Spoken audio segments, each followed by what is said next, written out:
Have you ever just stopped and wondered how AI seems to, well, get you? It really feels like magic, doesn't it?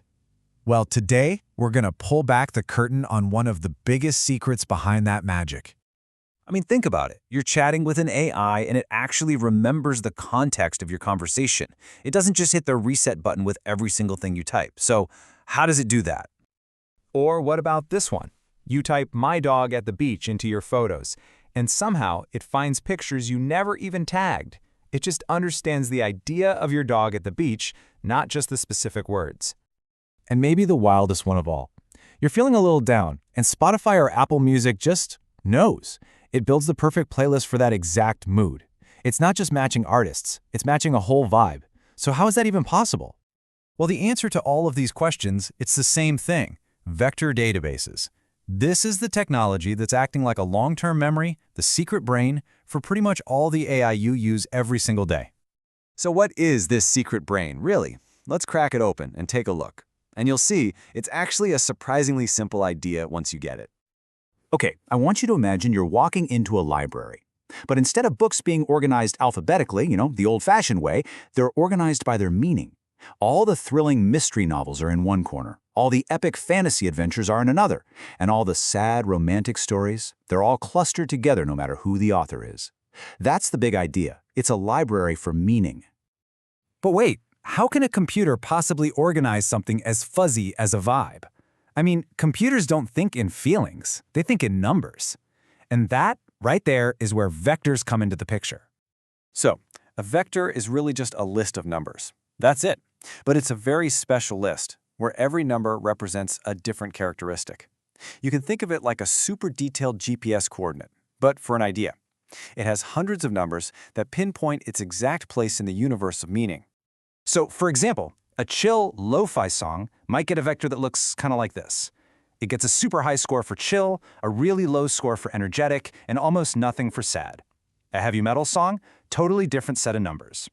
Every single piece of data, a song, a picture, a sentence, gets its own unique numerical address.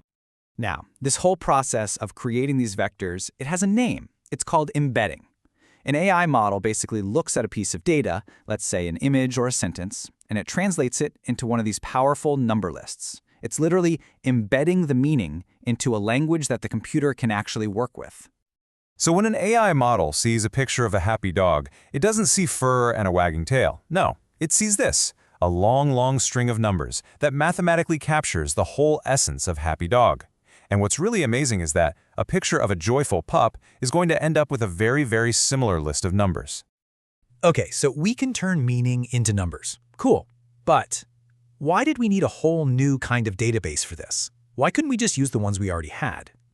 Well, a normal database is basically a giant spreadsheet. It's great at finding exact matches. If you do a Control F for the word happy, it'll find every single row that has that exact word. But what if you search for joyful? Yeah, you get nothing. A vector database is completely different. It's more like a memory map inside a brain. It just knows that the idea of a happy dog and the idea of a joyful pup are neighbors. They live in the same part of the map.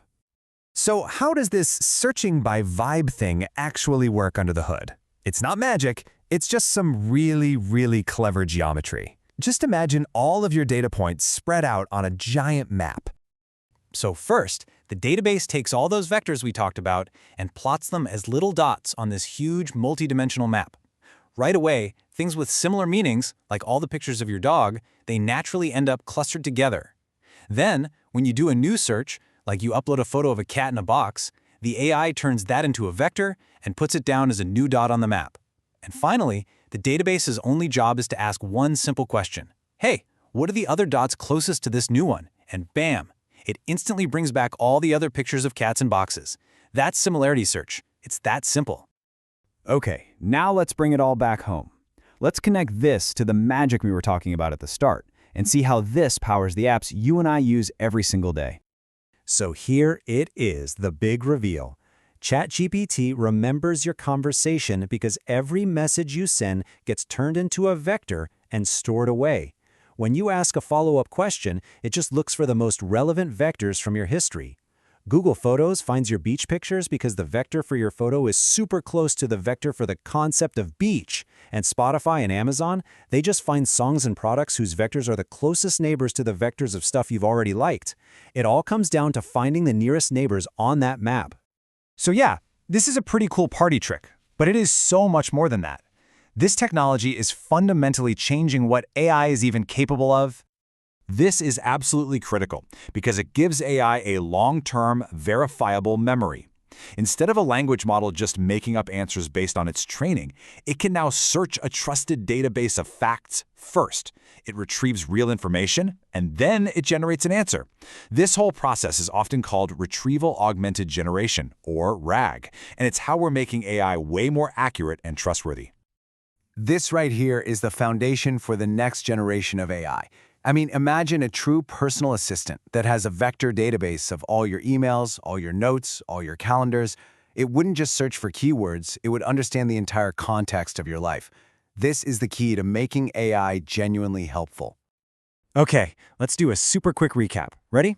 Vectors, they're just lists of numbers that capture the meaning or the vibe of something. Embeddings, that's the process of turning our world of words and images into those meaningful numbers. And the vector database, that's the smart library, the brain that stores all this and lets us search by meaning, not just by matching words.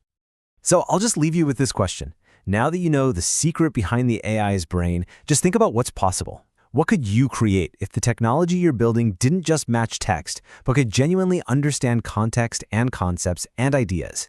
The possibilities are really just starting to open up.